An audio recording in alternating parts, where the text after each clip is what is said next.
ఇది మా ఊరు, ఇది మా ఇల్లు. ఊరు అవతల ఉన్న ఒక వెంచర్లో మా ఇల్లు అనమాట. మా వెంచర్లో అక్కడొక ఇల్లు ఇక్కడొక ఇల్లు ఉంటుంది. స్టార్టింగ్లో భయం వేసేది, కానీ ఇప్పుడు అలవాటు అయిపోయింది. ఎక్కడొక ఇల్లు కనిపిస్తుందా?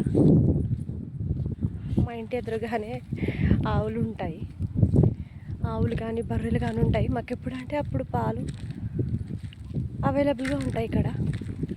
ఇక్కడ పాలు కూడా లీటర్ 80 రూపీసే. కల్తీ లేని ప్యూర్ పాలు అనమాట.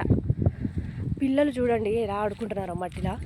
కాసేపు ఆడుకోండి అని చెప్పి బయట వదిలేస్తే ఇలా ఇష్టం వచ్చినట్టు మట్టిలో ఆడుకుంటున్నారు. ఊరికే ఫోను టీవీ అని సతాయిస్తారని చెప్పి కొంచెం వదిలేస్తే బయటికి ఎలా చేస్తున్నారు అని చెప్పి. అంతే కదా పిల్లలు అంటే. పువ్వు అంటే ఎంత ఎక్కువ చేస్తారో.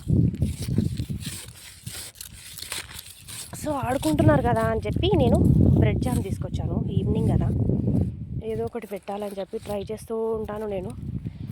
కానీ వాళ్ళు ఏదో కొంత తింటారు. అలా ఈవినింగ్ ఏదో కొంచెం తినిపించి పాలు తాపిస్తారనమాట స్కూల్కి వెళ్ళి రాగానే. మా ఊరు నచ్చితే please like, share and subscribe to my Fatimapur frutti.